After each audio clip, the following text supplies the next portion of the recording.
Well, I went to the bank and the post office today on foot.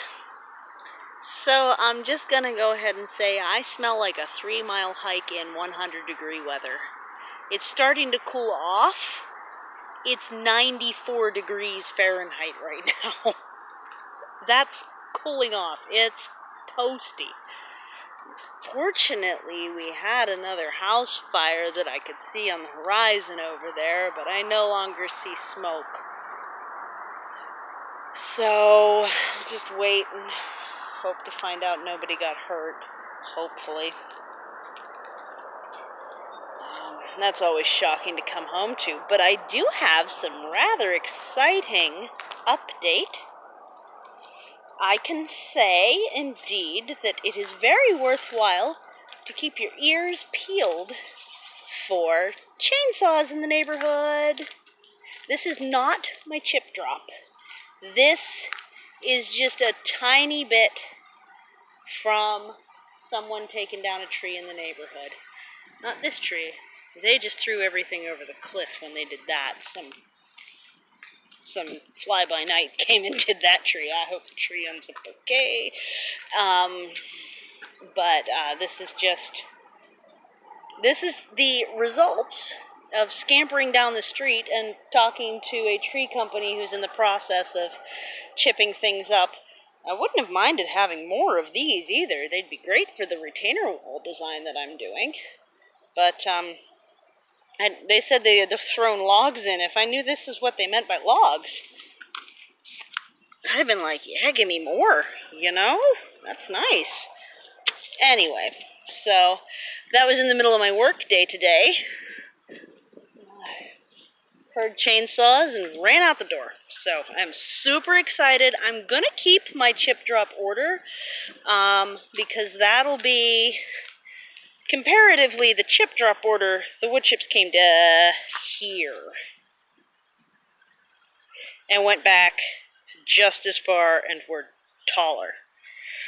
So comparatively, the quantity of wood chips is night and day, but this will tide me over until my chip drop order does come. And my neighbor's also pretty excited about it. I also know that this is, I'm pretty sure this was a maple.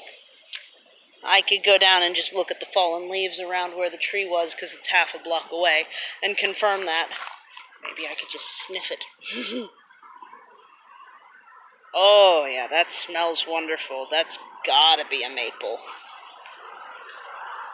So the plan with this is to continue to expand the flat area towards the top here. Specifically, definitely right where this black plastic all is right now. So I've got a decent amount of pole wood lined up there, and a small section of more cardboard lined up here that I can go ahead and get at least some done.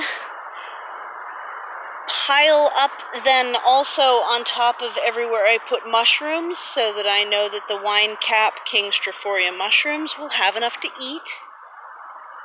And thicken some areas, especially along where I've been walking, because this section, it's kind of sliding and it's not thick enough.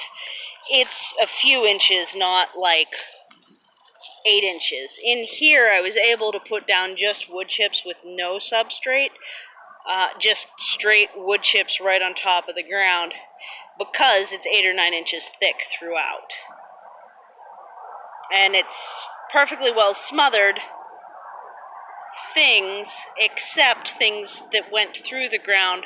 I feel like it very much disproved this theory, being that wood chips will burn your plants, because even a year later, when I dig back, the honeysuckle vine's still alive under there if it's given a chance to breathe. All of my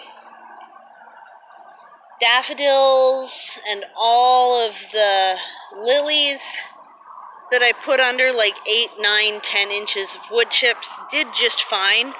The only thing that nipped at the lilies that were under at least a foot of wood chips up here, because this is pretty flat under here, soil-wise, and I have it sloped so significantly. The only thing that gave these any problems were deer coming through and eating the tops off of a few of them, which has nothing to do with the wood chips. So those stayed alive the rest of the year last year, and went ahead and pushed through an entire foot of wood chips, no problem. I think I kept walking here. No, that also got eaten. That also just got eaten, so that's all. Still got 3 of them that are gonna bloom that didn't get eaten, so that's nice. Yay! So excited. It still hasn't rained. It is hot as anything, even though it's cooling down, it's still mid-90s. Oof. So, we've got to water again. And I had to do the bank errand today, so I did not get to go down to our local hardware store. Sent me an email saying that my order's ready. I got more groundhog catching supplies waiting for me down there, as well as additional hutch building supplies waiting for me down there. So I'll be able to get there after work tomorrow. It's not a 3-mile walk. It's also supposed to rain tomorrow, and I will be so happy to get rained on, let me tell you. Oh my goodness, that was just so much. So, yeah, that's the idea, is I'm just going to pop down and get those. Hopefully he's wearing a mask by now. Last time I showed up, the owner wasn't. But, you know, neither was the guy at the post office. But at least he had a plexiglass thing hanging in front of his face. No, it wasn't completely without protection. Yep, I left the box. Oy, oy. Anyhow, yeah. So, I went ahead and ordered supplies and a new chain for my bike. The walk included, downhill I rode my bike like a scooter because the chain is so rusted that it isn't usable. So downhill that was great. Uphill it was just a walk. Still haven't seen any monarch caterpillars. Look at the butterfly on there though. 2 big bumblebees. And a nifty butterfly. And a honeybee. Neat. That might technically be a moth. I honestly don't know the difference between the two. If I'm lucky, I may get hummingbirds in the Monarda. Hi, butterfly.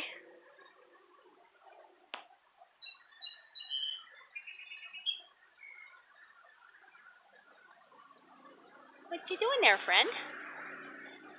You're not a monarch, but you're happy. Happy is good.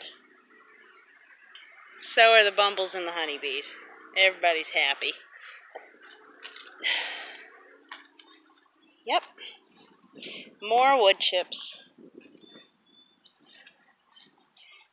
It's been a busy few days. This is my non-connected rain barrel that I was talking about in the comments of one of my recent videos.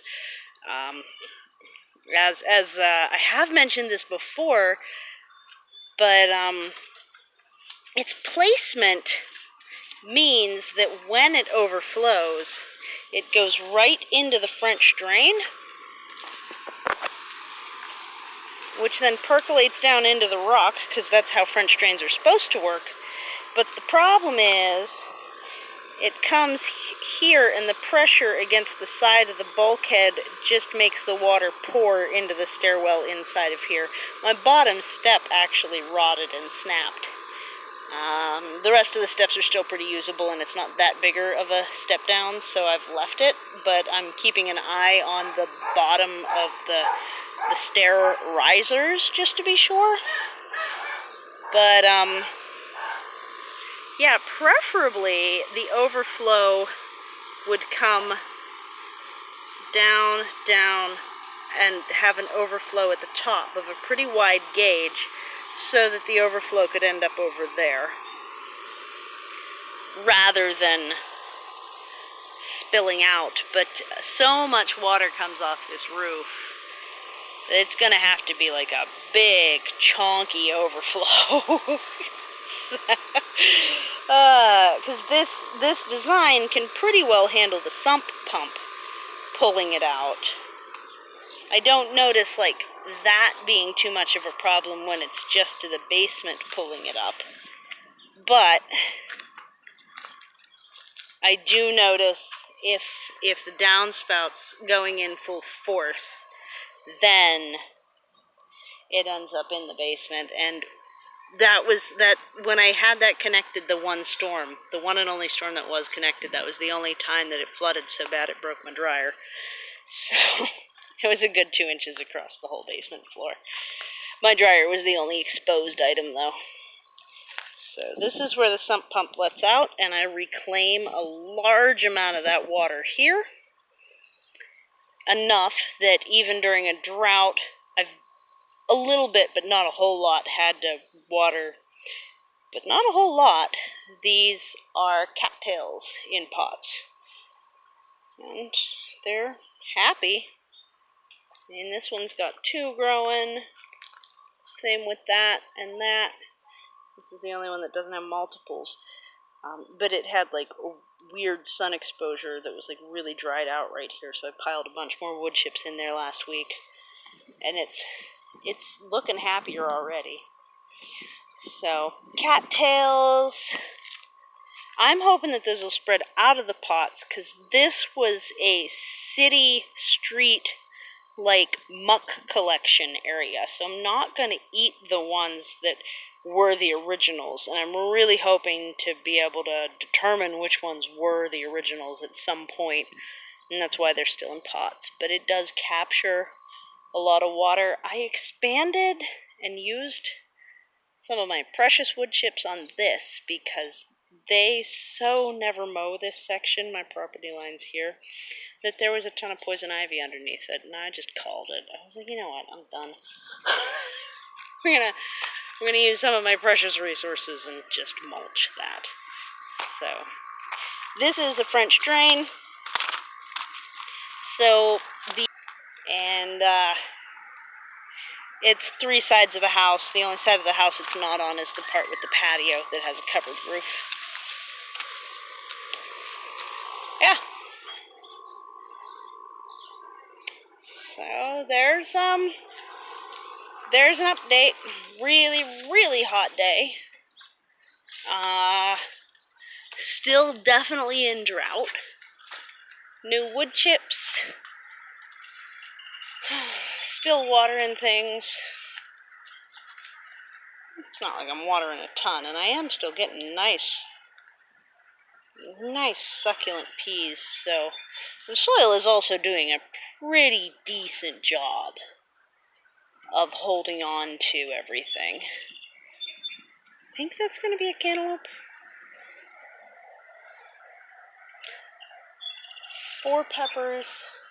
6 peppers, 4 tomatoes. Oh, I see a June bug. I hate those. And then the primary patch of the wine caps is back in there, because that shade, there is no deeper shade in this garden. That is an excellent patch of shade. So they're happy there so far. Yep. Alright, happy 6th of July, 2020. Not much else going on here. You can see that the native bees and a hoverfly love drumstick allium. Look at that cute little hoverfly. Look at them. That's so cool, seeing them in flight. Something just flew into my head. They like my sweat smell. the flies do. Look at that. Aren't they neat?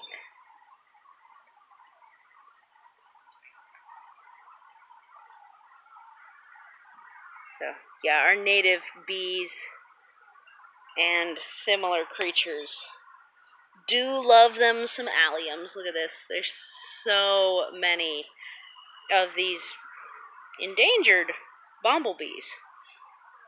They are on the endangered list, but they sure are happy here. So that's the trick. It's providing enough for everybody. Alright. I hope you're all having a good one. Feel free to like, share, and subscribe. Thank you for coming around the garden with me again today. Take care. Bye.